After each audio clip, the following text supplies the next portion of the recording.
Assalamualaikum warahmatullahi wabarakatuh, sahabat Sejuta Kisah. Semoga Anda masih selalu setia bersama kami, channel yang setiap hari selalu menyuguhkan cerita-cerita misteri yang menarik untuk Anda simak. Dan kesempatan kali ini, kami masih akan melanjutkan sebuah kisah nyata misteri yang berjudul Gara-gara pendaki ada yang berbohong, para pendaki ini banyak alami hal mistis, part 2. 7 hari berlalu setelah Kang Ahid dinyatakan hilang. Tiba-tiba Bani menerima telepon dari seseorang. "Ban, apa benar rekan saya telah hilang?" "Maaf, ini siapa?" "Ini saya, Pak Jaka." Ternyata itu adalah Pak Jaka. Bani kaget kenapa Pak Jaka bisa tahu. "Besok sepulang dari luar kota, saya akan ke rumah kamu." "Baik Pak, saya tunggu." Bani bingung harus ngomong apa ke Pak Jaka dan gimana cara ngejelasinnya. Bani gelisah karena takut Pak Jaka marah ke dia. Dia pun berinisiatif untuk ngumpulin teman-temannya lagi buat bantu dia ngejelasin ke Pak Jaka. Keesokan harinya mereka semua kembali berkumpul di rumah Bani. Bani bilang ke mereka kalau Pak Jaka sebentar lagi mau datang ke sini. Nanya ke mereka soal kejadian Kang Ahid hilang. Sontak mereka semua terkejut karena mereka takut kena marah sama Pak Jaka. "Sebentar lagi Pak Jaka datang ke sini. Aku bingung harus ngomong apa ke beliau." Si Mamat menyaut, "Kamu aja bingung, apalagi aku." Lalu si Tifa menimpali, "Lebih baik kita jujur aja. Jelasin semua yang sebenarnya ke Pak Jaka." Di tengah kegelisahan mereka, tiba-tiba terdengar suara klakson mobil di depan rumah. Terlihat ada mobil yang mau parkir di sana. Itu pasti Pak Jaka. Mereka semua panik. Dan tiba-tiba terdengar suara seseorang yang ngetuk-ngetuk pintu sambil ngucapin salam. Dengan langkah yang agak ragu, Bani bukain pintu. Dan ternyata benar, itu adalah Pak Jaka. Ekspresi muka Pak Jaka terlihat seperti mau marah. Beliau langsung masuk dan duduk. Dan benar saja, dengan nada yang agak membentak, Pak Jaka marah ke mereka. "Kalian tahu, karena ulah kalian semua, sekarang Kang Ahid terjebak di gunung itu." Bani dan teman-temannya cuma bisa diam menunduk. Terutama Fana, dia sesekali netesin air mata karena dia merasa dia yang paling bersalah atas kejadian ini. "Saya tahu kalian semua pemula, tapi kalian mestinya sudah tahu pantangan ketika akan naik gunung itu apa." Bani dan teman-temannya heran sama ucapannya Pak Jaka. Kok Pak Jaka bisa tahu detail kejadian itu? "Maafkan kami Pak." Bani minta maaf ke Pak Jaka atas kesalahan fatal yang udah diperbuat dia dan teman-temannya. Pak Jaka hanya menghela nafas seperti sedang menahan amarahnya. "Ban, besok kamu harus antar saya ke gunung itu lagi. Kita jemput Kang Ahid." Kagetlah mereka semua dengar ucapannya Pak Jaka. Mereka bertanya-tanya, "Maaf Pak, memangnya Kang Ahid masih hidup?" Tanya Bani kaget. "Firasat saya mengatakan demikian," jawab Pak Jaka. Mereka semua bersyukur karena ada kemungkinan Kang Ahid masih hidup. Tapi Bani terlihat bimbang di sini. Secara dia harus kembali ke gunung itu nemenin Pak Jaka. Tapi dia teringat dengan jasa Kang Ahid yang udah nyelamatin dia dan teman-temannya. Akhirnya setelah berpikir cukup lama, Bani setuju. Dengar Bani yang udah siap nemenin, Pak Jaka pamit pulang. Dan tak lupa beliau kembali ngingetin Bani, "Besok siang saya jemput kamu." "Baik Pak." Dengan perasaan yang masih agak bimbang, Bani kembali masuk ke rumahnya. Di dalam, teman-temannya Bani berusaha buat nyemangatin Dani. Fana bilang, "Ban, kamu hati-hati ya, dan maafin aku. Gara-gara aku kamu harus nanggung beban ini." "Gak apa-apa kok. Lagi pula kan aku yang ngajak kalian semua. Jadi aku yang harus bertanggung jawab. Dan ingat, kita semua udah hutang nyawa sama Kang Ahit. Kemudian si Arel nyeletuk, "Sorry bro, aku gak bisa ikut. Aku bantu doa aja." Lalu si Mamat pun bilang, "Iya Ban, maafin aku juga gak bisa ikut. Soalnya aku masih trauma." Lalu si Tifa pun berucap, "Tenang aja Ban, kita semua pasti doain kamu." Kemudian si Arel menimpali kata-kata Tifa, "Iya bro, semangat. Aku yakin kamu pasti berhasil. Makasih, kalian semua udah memotivasiku." Bani yang tadinya bimbang sekarang jadi lebih tenang karena termotivasi sama teman-temannya. Pagi harinya Bani mulai nyiapin barang yang akan dia bawa, yaitu logistik tenda dan yang lainnya. Setelah semuanya beres, dia langsung ke depan rumah buat nunggu Pak Jaka. Dan benar saja, tak lama kemudian datang sebuah mobil yang berhenti di depan rumahnya, dan keluarlah Pak Jaka. "Kamu sudah siap?" Bani ngangguk dan langsung masuk ke mobilnya Pak Jaka. Tidak ada obrolan di perjalanan menuju ke jalur pendakian. Jam 4 sore sampailah mereka berdua di jalur pendakian gunung itu. Di jalur terlihat sepi, cuma ada polisi dan beberapa penjaga base camp yang lagi jaga di sana. Karena sepertinya jalur sedang ditutup, Pak Jaka langsung memarkir mobilnya dan turun diikuti Bani. Pak Jaka langsung nyamperin polisi yang lagi jaga buat minta izin agar bisa naik. Bani ngikutin Pak Jaka dari belakang. Polisi yang melihat Pak Jaka dan Bani yang datang, mereka langsung nahan Pak Jaka dan Bani. "Maaf Pak, jalur pendakian gunung ini untuk sementara ditutup." Pak Jaka pun bilang, "Sebelumnya saya mohon maaf Pak, tapi kami berdua harus naik Pak. Kami harus jemput teman kami. Maaf, kami tidak bisa mengizinkan kalian berdua untuk naik." Pak Jaka tetap bersikeras buat naik, hingga sempat terjadi perdebatan kecil di situ. Sampai akhirnya datang seorang kakek yang meleraikan perdebatan mereka. Sudah, biarkan mereka berdua naik." Mendengar ucapan kakek itu, polisi dan penjaga nunduk dan salim ke kakek itu. Bani dan Pak Jaka heran, sebenarnya siapa kakek itu? Terlihat kakek itu memakai ikat di kepalanya. Pak Jaka pun bertanya kepada kakek itu, "Maaf, kakek siapa?" "Saya Abah Rokib."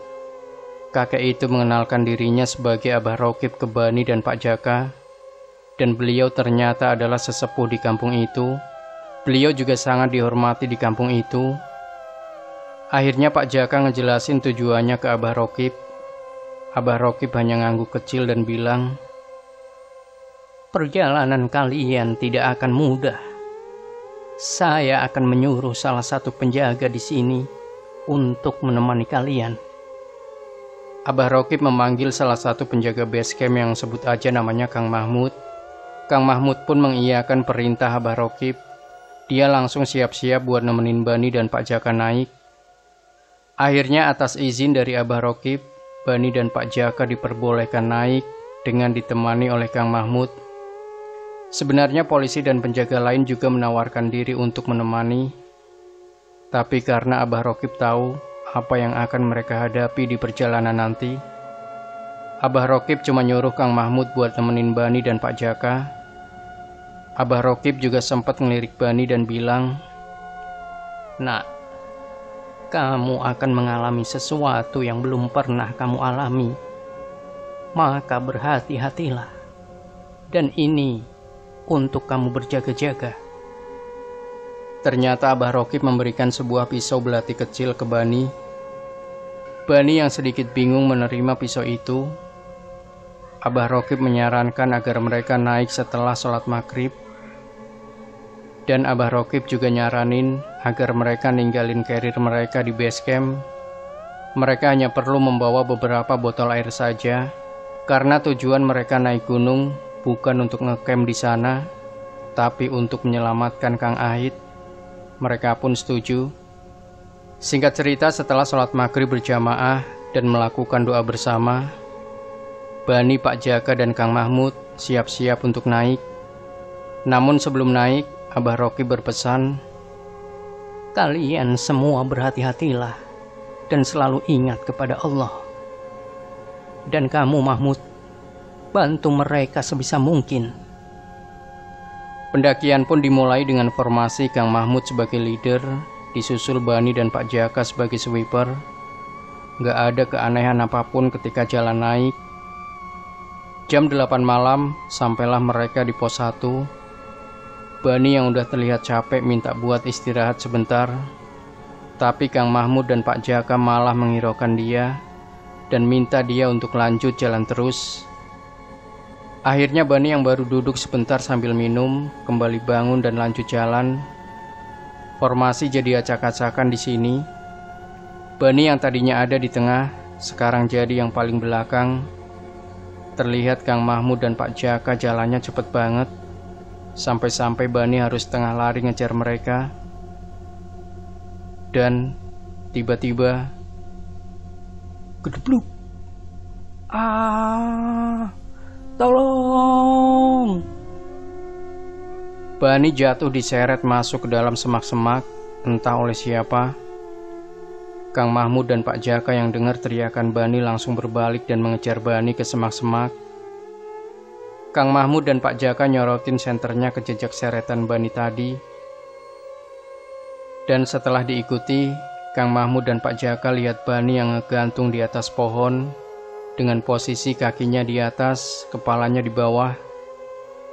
Tepat di sampingnya itu, ada sesosok makhluk hitam berbulu dengan taring di mulutnya yang berlumuran air liurnya, kayak lagi pengen makan Bani.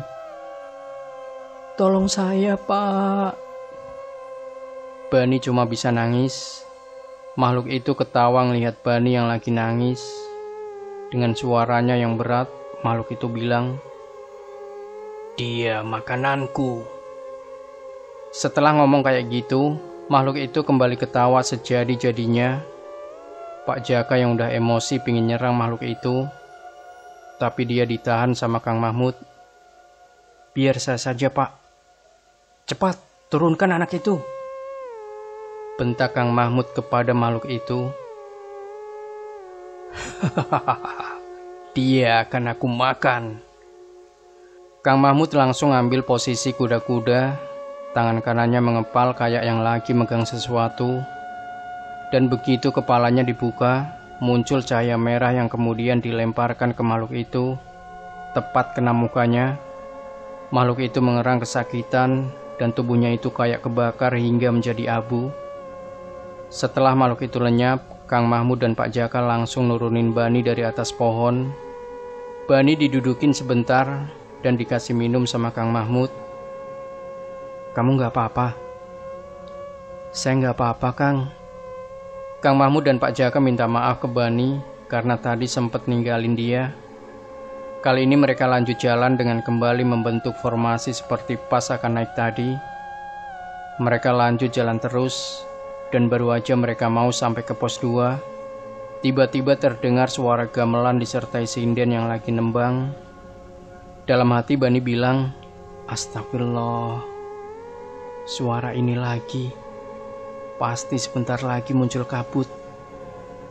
Dan benar saja, seperti beriringan dengan alunan gamelan itu, tiba-tiba kabut tebal muncul menghampiri mereka. Kang Mahmud ngasih instruksi buat diam dan jangan bergerak. "Ini yang saya tunggu-tunggu," ucap Kang Mahmud. Semuanya diam, jangan ada yang bergerak. Beberapa menit kemudian, kabut itu pun hilang, begitu juga dengan suara gamelannya. Bani coba lihat di sekelilingnya, karena dia merasa tempat itu familiar baginya. Dan benar saja, setelah diperhatikan, ternyata itu adalah tempat di mana dia dan teman-temannya nyasar. Dan udah tentu itu bukan alam nyata. Sepertinya suara gamelan dan kabut tadi adalah akses untuk memindahkan para pendaki ke alam lain. Pak Jaka tiba-tiba berucap, "Kamu kelihatan seperti nggak asing dengan tempat ini, Ban. Saya, Kang Ahid, dan teman-teman saya waktu itu nyasar ke sini, Pak. Kamu sudah tahu kan, tempat ini bukan alam manusia." "Saya tahu, Pak. Saya tahu dari Kang Ahid." Lalu Kang Mahmud berucap, "Kita memang sudah tidak di alam nyata lagi." Kang Mahmud mengisyaratkan buat istirahat sebentar. Bani langsung duduk dan minum. Mereka istirahat di situ, dan karena mereka nggak bawa makanan, akhirnya mereka cuma minum air yang mereka bawa aja. Bani heran sama Kang Mahmud dan Pak Jaka, karena mereka berdua terlihat begitu tenang dan nggak panik, padahal mereka semua udah tersesat di alam gaib. Kang Mahmud dan Pak Jaka seolah-olah kayak udah biasa ngalamin kejadian kayak gini. Setelah dirasa cukup istirahatnya, mereka kembali lanjut jalan. Namun kali ini langkah kaki Kang Mahmud terlihat cukup santai. Baru aja beberapa menit mereka jalan, tiba-tiba kuntilanak terbang tepat di samping kiri mereka. Jarak mereka dan kuntilanak itu dekat banget, cuma selisih 1 jengkal. Dengan sigap Kang Mahmud langsung jambak rambut kuntilanak itu, hingga kuntilanak itu kesakitan. "Di mana istana siluman itu? Katakan." Kang Mahmud membentak kuntilanak itu, tapi kuntilanak itu nggak ngejawab.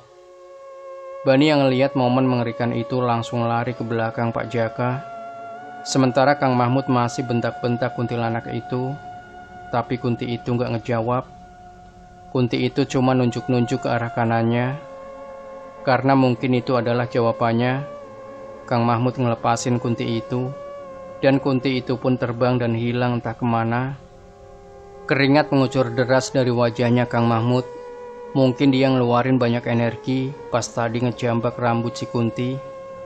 Kang Mahmud minum sebentar dan bilang, "Pak Jaka, Bani, kalian sudah siap?" Pak Jaka ngangguk, cuma Bani bingung siap apa. "Siap apa, Kang?" "Kita akan perang melawan bangsa siluman." Sontak Bani kaget dengar ucapannya Kang Mahmud. "Maksud Kang Mahmud?" "Untuk bisa membebaskan teman kalian, kita harus melawan siluman-siluman itu." "Tapi saya takut, Kang." "Belati yang tadi dikasih sama Abah Rokib, apa masih ada?" Bani merogoh kantong celananya, dan ternyata belatinya masih ada. "Gunakan belati itu sebagai senjata kamu." "Baik, Kang." Lalu Pak Jaka bilang, "Kamu tidak usah takut, Ban." Iya, Pak." Mereka semua bangkit dari duduknya dan langsung jalan ke arah yang tadi ditunjuk sama si Kunti. Mereka jalan terus nyusurin hutan, hingga akhirnya mereka sampai di depan sebuah gerbang istana yang gede banget dan tinggi. Gerbang itu kebuka, dan di dalamnya terlihat dari kejauhan Kang Ahid yang lagi diikat tangannya dan dicambuk-cambuk sama si ratu siluman ular yang pernah Bani lihat waktu itu. Di sini bisa disimpulkan kalau Kang Ahid kalah dalam pertarungannya melawan ratu siluman itu. Di luar gerbang istana itu dijaga sama prajurit berbadan manusia, tapi ada yang berkepala serigala dan ada juga yang berkepala babi. Tinggi mereka sekitar 3 meteran dan membawa pedang. Yang lebih parahnya lagi, jumlah mereka kurang lebih 50 orang. Bani benar-benar kaget di situ. Dia tiba-tiba lemes, kayak mau pingsan. Pak Jaka nyadarin dia dengan nepuk pundaknya. "Hei Ban, istighfar, jangan terpengaruh." "Astagfirullah," jawab Bani kaget. "Saya nggak bisa, Pak. Saya benar-benar takut." Bani sempat nangis, dia sangat ketakutan. Kang Mahmud nyoba nenangin dia. "Kamu tidak perlu melawan mereka. Tugas kamu cuma bebaskan teman kamu dan bawa dia keluar dari istana itu." "Iya, Ban. Biar saya dan Mahmud yang akan melawan mereka." Bani cuma bisa ngangguk sambil nahan air matanya. Mereka sembunyi dan nyoba buat ngatur siasat dengan Kang Mahmud dan Pak Jaka akan ngelawan prajurit-prajurit itu, termasuk ratunya. Sementara Bani disuruh sembunyi dulu, dan ketika prajurit dan si ratu siluman itu udah teralihkan, Bani harus langsung bebasin Kang Ahit dan membawanya keluar menjauh dari istana itu. Akhirnya Kang Mahmud dan Pak Jaka maju ngelawan semua prajurit itu, termasuk ratunya. Sementara Bani langsung nyari tempat buat ngumpet. Jantung Bani benar-benar deg-degan, sampai-sampai badan dia gemeteran karena saking ketakutannya. Tapi karena udah tanggung, dia coba buat lawan rasa takutnya. Begitu bagiannya tiba, dia harus langsung cepat bebasin Kang Ahit. Bani lihat perhatian semua siluman itu udah tertuju ke Kang Mahmud dan Pak Jaka. Dalam hati Bani bilang, ini saatnya. Bani langsung keluar dari tempat persembunyiannya. Dia lari menuju ke Kang Ahit yang masih terikat. Dia lihat Kang Ahit pingsan, dan di badannya ada banyak luka bekas cambukan. Dia langsung motong tali yang mengikat Kang Ahit dengan belati tadi. Bani langsung gendong Kang Ahit dan membawa Kang Ahit keluar menjauh dari istana itu. Sebenarnya dia masih ketakutan, tapi dia harus tetap bawa Kang Ahit. Setelah dirasa udah cukup jauh, Bani berbalik. Dia langsung teriak manggil Kang Mahmud dan Pak Jaka. Kang Mahmud, Pak Jaka. Mendengar suara Bani memanggil, Kang Mahmud dan Pak Jaka langsung menoleh dan lari ke arah Bani. Kang Mahmud ngasih isyarat dari kejauhan ke Bani agar terus lari, karena siluman-siluman itu sekarang ngejar mereka. Bani yang larinya agak lambat karena dia lagi ngegendong Kang Ahit. Akhirnya kesusul sama Kang Mahmud dan Pak Jaka. Kang Mahmud langsung gantiin Bani buat gendong Kang Ahit. Sementara para siluman itu masih mengejar mereka di belakang. Kita harus pergi kemana, Kang? Kalian ikuti saja saya. Bani dan Pak Jaka ngangguk dan mereka kembali lari. Bani lihat Kang Mahmud larinya cukup kencang, seolah-olah nggak ada beban di punggungnya. Padahal dia sambil menggendong Kang Ahit. Mereka terus lari dari kejaran para siluman itu. Mereka lari melewati pohon-pohon gede, dan di balik pohon-pohon itu terlihat ada banyak pasang mata yang memperhatikan mereka. Tapi sosok-sosok itu nggak berani menyerang. Mereka hanya ngeliatin Bani, Pak Jaka, dan Kang Mahmud. Bani tetap fokus ngikutin Kang Mahmud dan nyuekin sosok-sosok itu.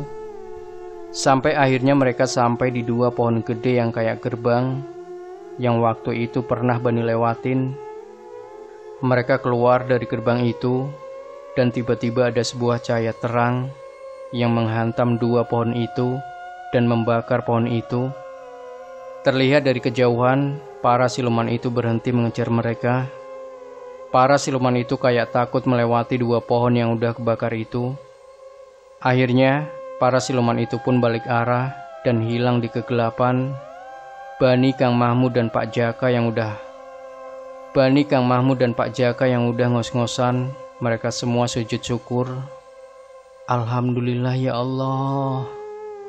Bani nangis terharu karena dia benar-benar gak percaya dengan apa yang barusan dia alami. Pak Jaka melirik jam, ternyata waktu udah nunjukin jam 4:30 pagi.